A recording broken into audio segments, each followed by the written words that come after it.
السلام علیکم عزیز طلباء، ایک مرتبہ پھر آپ کو خوش آمدید کہتے ہیں۔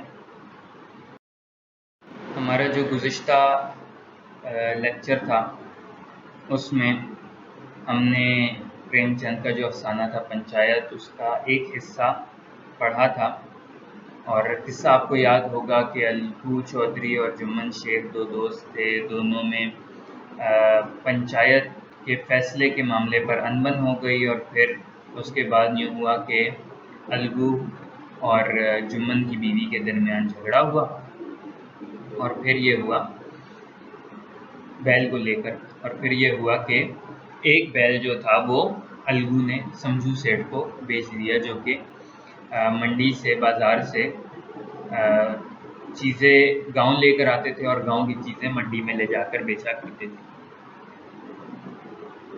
اب کہانی آگے پڑھتے ہیں۔ سمجھو نے نیا بیل پایا تو پاؤں پھیلائے، دن میں 3-3 4-4 کھیوے کرتے۔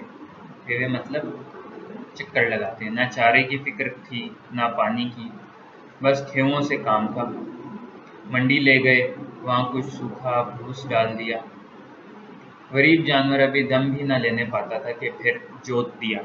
جوتنا مطلب جانور سے کام کروانا، اس کو جوتنا کہتے ہیں۔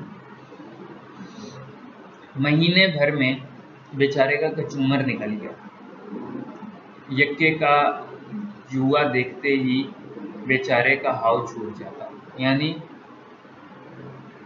بیل جب گاڑی کو دیکھتا یا یکا گاڑی کو دیکھتا تو اس کی جان نکل جاتی۔ ایک ایک قدم چلنا دوبھر تھا، ہڈیاں نکل آئی تھیں، لیکن اصیل جانور مار کی تاب نہ تھی۔ یعنی پہلے جوڑی تھی تو جوڑی میں یہ دونوں اتنے صحت مند تھے کہ لوگ دور دور سے دیکھنے کے لیے آیا کرتے تھے، اور اب کیا نوبت آ گئی تھی کہ ہڈیاں نکل آئی تھیں اور قدم بھر اس کے لیے چلنا مشکل ہوتا تھا، لیکن سمجھو جو ہے وہ اس کو مسلسل مارتا رہتا تھا۔ ایک دن چوتھے کھیوے میں سیٹھ جی نے دونا بوجھ لادا، یعنی 2 گنا وزن ڈال دیا۔ دن بھر کا تھکا جانور، پیر مشکل سے اٹھتے تھے، اس پر سیٹھ جی کوڑے رسید کرنے لگے۔ بیل جگر توڑ کر چلا، یعنی جتنی جان تھی لگا دی۔ کچھ دور دوڑا، چاہا کہ ذرا دم لے، یعنی سانس لینے کی کوشش کی اس نے۔ ادھر سیٹھ جی کو جلد گھر پہنچنے کی فکر، کئی کوڑے بے دردی سے لگائے۔ بیل نے ایک بار پھر زور لگایا، مگر طاقت نے جواب دے دیا۔ زمین پر گر پڑا، اور ایسا گرا کہ پھر نہ اٹھا۔ مار پڑی تھی جانور کو، بیل کو، کوشش بہت کی لیکن گرا اور گر کر مر گیا۔ کئی بورے گڑ اور کئی کنستر گھی کے بچے تھے، یعنی جو اس کے اوپر پڑے ہوئے تھے گاڑی پر۔ 200-400 روپے کمر میں بندھے ہوئے تھے۔ گاڑی پر کئی بورے نمک کے تھے، چھوڑ کر جا بھی نہ سکتے تھے۔ سامان بہت زیادہ تھا، کیونکہ انہوں نے پہلے بتایا 2 گنا بوجھ تھا، کہ اس کی ہمت سے بھی طاقت سے بھی بہت زیادہ، اور 400 روپے جو ہے وہ ان کے پاس پڑے ہوئے تھے۔ گاڑی پر لیٹ گئے، وہیں رت جگا کرنے کی ٹھان لی، اور آدھی رات تک دل کو بہلاتے رہے، یعنی کوشش کی کہ یہیں شب داری کروں، ساری رات جاگوں۔ حقہ پیا، گایا، پھر حقہ پیا، آگ جلائی، تاپا، اپنی دانست میں تو وہ جاگتے ہی رہے، مگر جب کوہ پھوٹی، چونکے اور کمر پر ہاتھ رکھا تو تھیلی ندارت، یعنی ان کے مطابق تو وہ سمجھو سیٹھ کے مطابق وہ ساری رات جاگتے رہے، لیکن جب روشنی ہوئی، کوہ پھوٹی اور کمر پر ہاتھ ڈالا تو تھیلی جو تھی وہ موجود ہی نہیں تھی۔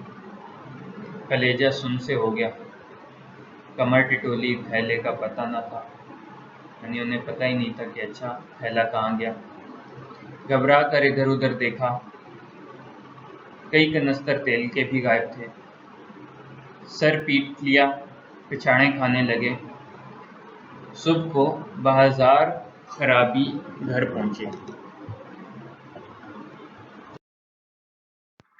اب جمن شیخ گھر پہنچ گئے. ان کا اچھا خاصا نقصان ہو گیا تھا کہ ان کے پیسے بھی غائب ہو گئے تھے اور ان کا جو سامان تھا اس میں سے بھی بہت سارا سامان غائب ہو گیا تھا. یعنی ظاہری سی بات ہے کسی نے چوری کیا ہوگا. سیٹھانی جی نے جب یہ المناک حادثہ سنا تو چھاتی پیٹ لی. پہلے تو خوب روئیں، تب الگو چودھری کو گالیاں دینے لگیں. حفظ ما تقدم کی سوجی نگوڑے نے ایسا منحوس بیل دیا کہ سارے جنم کی کمائی لٹ گئی. گالیاں دیں انہیں، ٹھیک ہے، اور ان کو کوستی رہیں کہ ایسا منحوس بیل دیا کہ اچھی خاصی دولت تھی، وہ جتنی دولت تھی وہ ساری لٹ گئی. اس واقعے کو کئی ماہ گزر گئے. الگو جب اپنے بیل کی قیمت مانگتے تو سیٹھ اور سیٹھانی دونوں جھلائے ہوئے کتوں کی طرح چڑھ بیٹھتے. یعنی پاگل کتوں کی طرح، جو یہاں الفاظ استعمال ہوئے ہیں ان کی طرح جو ہے وہ لڑ پڑتے. یہاں تو سارے جنم کی کمائی مٹی میں مل گئی. فقیر ہو گئے، انہیں دام کی پڑی ہے. یعنی ہم فقیر ہو گئے اور انہیں اپنے بیل کی قیمت چاہیے. مردہ منحوس بیل دیا تھا، اس پر دام مانگتے ہیں. آنکھ میں دھول جھونک دی، مرا ہوا بیل گلے باندھ دیا. صبر نہ ہوتا ہو تو ہمارا بیل کھول لے جاؤ. یعنی اگر پیسے ہی چاہیے، ٹھیک ہے، ہمارا بیل ہے ایک، وہ اٹھائیں اور لے جائیں. مہینے کے بدلے 2 مہینے جوت لو، اور کیا لوگے. اس فیاضانہ فیصلے کے قدردان حضرات کی بھی کمی نہ تھی. اس طرح جھڑپ سن کر چودھری لوٹ آتے، مگر 150 روپے سے اس طرح لینا آسان کام نہ تھا. یعنی وہ بیل جو تھا وہ 150 روپے کا تھا. یعنی اس بیل سے کئی گنا زیادہ نقصان سمجھو سیٹھ کا ہوا تھا. تو یہ ہے کہ جب اس طرح کی باتیں سنتے تو الگو چودھری ان سے لڑے بغیر واپس آ جاتے. ایک بار وہ بھی بگڑے، سیٹھ جی گرم ہو پڑے. سیٹھانی جی جذبے کے مارے گھر سے نکل پڑیں. سوال و جواب ہونے لگے، خوب مباحثہ ہوا، مجادلے کی نوبت آ پہنچی. یعنی جنگ کی کیفیت ہو گئی ایک دفعہ کہ جب وہ بار بار پیسے مانگنے جاتے تھے تو سیٹھ جی یعنی سمجھو سیٹھ اور الگو چودھری لڑ پڑے. سیٹھ جی نے گھر میں گھس کر کواڑ بند کر لیے. کواڑ مطلب دروازے. گاؤں کے کئی معزز آدمی جمع ہو گئے. دونوں فریق کو سمجھایا. سیٹھ سمجھو کو دلاسے دے کر گھر سے نکلا اور صلح دی کہ آپس میں سر پھٹول سے کام نہ چلے گا. یعنی ادھر جو ہے لوگوں نے مشورہ دیا کہ ایک دوسرے کا سر پھاڑ دو گے تو اس سے تو کوئی کام نہیں چلے گا، لڑائی کا کیا فائدہ. اس سے کیا فائدہ، پنچایت کر لو، جو کچھ طے ہو جائے اسے مان جاؤ. سیٹھ جی راضی ہو گئے. الگو نے بھی حامی بھر لی کہ چلیں جی پنچایت میں دیکھتے ہیں، سب فیصلہ کر لیں گے. فیصلہ ہو گیا. پنچایت کی تیاریاں ہونے لگیں. دونوں فریقوں نے غول بندیاں شروع کر دیں. غول بندیاں مطلب لوگوں کو اپنی اپنی طرف مائل کرنا شروع کر دیا. اپنے اپنے لوگ جو ہیں وہ لوگوں کو راضی کرنا شروع کر دیا. تیسرے دن اسی سایہ دار درخت کے نیچے پھر پنچایت بیٹھی. رام دھن مصر نے کہا، اب کیوں دیر کی جائے، بولو چودھری، کن کن آدمیوں کو پنچ بدتے ہو. یعنی کس کس کو آپ پنچ لیں گے. الگو نے منکسرانہ انداز میں جواب دیا، انکساری کے ساتھ، عاجزی کے ساتھ یہ کہا، سمجھو سیٹھ ہی چن لیں. سمجھو سیٹھ کھڑے ہو گئے اور کڑک کر بولے، میری طرف سے شیخ جمن کا نام رکھ لو. الگو نے پہلا نام جمن کا سنا تو کلیجہ دھک سے ہو گیا، گویا کسی نے اچانک تھپڑ مار دیا. رام دھن مصر الگو کے دوست تھے. طے پر پہنچ گئے. بولے، چودھری تم کو کوئی عذر تو نہیں ہے،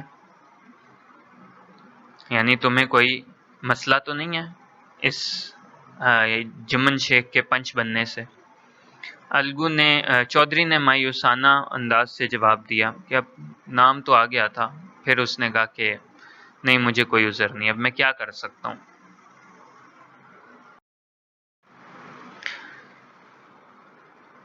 اس کے بعد 4 نام تجویز کیے گئے۔ الگو پہلا چرکا کھا کر ہوشیار ہو گئے تھے، خوب جانچ کر انتخاب کیا۔ یعنی الگو نے دیکھ لیا کہ اچھا یہ نام آیا ہے۔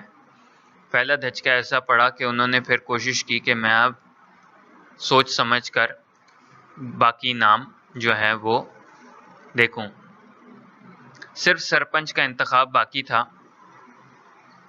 الگو اس فکر میں تھے کہ اس مرحلے کو کیوں کر طے کروں کہ یکا یک سمجھو سیٹھ کے ایک عزیز گوڈر شاہ بولے، بھائیو، سمجھو بھائی، سرپنچ کسے بناتے ہو؟ اب سرپنچ جو ہوتا تھا وہ ان تمام پنچوں کا جو ہوتا تھا وہ بڑا ہوتا تھا اور فیصلہ وہی کرتا تھا۔ تو ابھی وہ یہ کہہ رہے تھے، یعنی الگو یہ سوچ رہے تھے کہ جمن شیخ تو اس کی سائڈ پہ ہو گیا، اس کی طرف سے نمائندہ ہو گیا پنچوں میں فیصلہ کرنے والا، تو بڑی احتیاط سے باقی نام رکھے انہوں نے لیے۔ لیکن ان سب میں پھر انتخاب ہوتا ہے ایک سرپنچ کا جو کہ بڑا ہوتا ہے فیصلے کرنے والا۔ تو اچانک کسی نے سمجھو سیٹھ سے کہا کہ سرپنچ کسے بناتے ہو؟ سمجھو کھڑے ہو گئے اور اکڑ کر بولے، شیخ جمن کو۔ رام دھن مصر نے چودھری کی طرف ہمدردانہ انداز سے دیکھ کر پوچھا، الگو تمہیں کوئی عذر ہو تو بولو، کوئی مسئلہ تو نہیں تمہیں؟ الگو نے قسمت ٹھونک لی، حسرت ناک لہجے میں بولے، نہیں، مجھے کوئی عذر نہیں ہے، کہ اب تو جو ہونا تھا ہو گیا، میری قسمت ہی پھوٹی تھی، خیر مجھے کوئی مسئلہ نہیں۔ شیخ جمن کو بھی اپنے عظیم الشان ذمہ داری کا احساس ہوا۔ یعنی جب شیخ جمن بیٹھے سرپنچ کے مرتبے پر تو انہیں اپنی ذمہ داری کا احساس ہوا۔ اس نے سوچا، میں اس وقت انصاف کی اونچی مسند پر بیٹھا ہوں، میری آواز اس وقت حکم خدا ہے اور خدا کے حکم سے میری نیت کو مطلق دخل نہ ہونا چاہیے۔ حق اور راستی سے جو بھر ٹلنا بھی مجھے دنیا اور دین ہی میں سیاہ بنا دے گا، کہ اگر میں ذرا سا بھی یعنی جو کے دانے کے برابر بھی حق کے رستے سے ہٹا تو دنیا میں بھی میری تباہی ہوگی اور آخرت میں بھی۔ تو اس وقت میں کوئی ناانصافی نہیں کر سکتا۔ پنچایت شروع ہوئی، فریقین نے اپنے اپنے حالات بیان کیے، جرح ہوئی، شہادتیں گزریں، یعنی دلائل دیے لوگوں نے۔ فریقین کے مداحوں نے بہت کھینچ تان کی، جمن نے بہت غور سے سنا اور تب فیصلہ سنایا، الگو چودھری اور سمجھو سیٹھ، پنچوں نے تمہارے معاملے پر غور کیا ہے۔ سمجھو کو بیل کی پوری قیمت دینا واجب ہے۔ جس وقت بیل ان کے گھر آیا اس کو کوئی بیماری نہ تھی، اگر قیمت اسی وقت دے دی گئی ہوتی تو آج سمجھو اسے واپس لینے کا ہرگز تقاضا نہ کرتے۔ رام دھن مصر نے کہا، قیمت کے علاوہ ان سے تاوان بھی لیا جائے۔ سمجھو نے بیل کو دوڑا دوڑا کر مار ڈالا۔ تاوان اضافی رقم ہوتی ہے۔ جمن نے کہا، اس کا اصل معاملے سے کوئی تعلق نہیں ہے۔ گوڈر شاہ نے کہا، سمجھو کے ساتھ کچھ رعایت ہونی چاہیے، ان کا بہت نقصان ہوا ہے اور اپنے کیے کی سزا مل چکی ہے۔ جمن بولا، اس کا بھی اصل معاملے سے کوئی تعلق نہیں ہے، یہ الگو چودھری کی بھل منسی پر منحصر ہے، یعنی یہ اچھے انسان ہونے پر ہے کہ وہ اضافی رقم لے یا نہ لے۔ یہ فیصلہ سنتے ہی الگو چودھری پھولے نہ سمائے، یعنی خوشی سے جو ہے وہ بھر گئے، اپنی خوشی قابو میں نہ رہی، اختیار میں نہ رہی۔ 1 گھنٹے کے بعد جمن شیخ الگو کے پاس آئے اور ان کے گلے لپٹ کر بولے، بھیا جب سے تم نے میری پنچایت کی میں دل سے تمہارا دشمن تھا، مگر آج معلوم ہوا کہ پنچایت کی مسند پر بیٹھ کر نہ کوئی کسی کا دوست ہوتا ہے نہ دشمن، انصاف کے سوا اور اس سے کچھ نہیں سوچتا۔ الگو رونے لگے، دل صاف ہو گئے، دوستی کا مرجھایا ہوا درخت پھر سے ہرا ہو گیا۔ اب وہ چالوں میں زمین پر نہیں، حق اور انصاف کی زمین پر کھڑا تھا۔ تو یہ ہے پنچایت اور افسانہ۔ اس میں آپ نے دیکھا کہ جو باتیں بیان کی گئی تھیں، نیکی اور بدی کی لڑائی ہوئی اور آپس میں نیکی جیتی، خیر جیتی، دیہاتی ماحول، اور کون کون سے کردار نہیں تھے۔ استاد کا کردار تھا، بوڑھی مائی کا کردار تھا، کسانوں کا کردار تھا، دیہات کے غریب جو سامان لادنے لے جانے والے ہیں ان کا کردار تھا، پنچایت کا کردار تھا۔ تو اس طرح سے ہمیں مقامیت بہت زیادہ نظر آتی ہے ان کے افسانوں میں۔ تو مشکل الفاظ بھی آپ نے دیکھے۔ تو انشاءاللہ اگلے لیکچر میں ہم اس کی مشق کی طرف آئیں گے۔ فی امان اللہ۔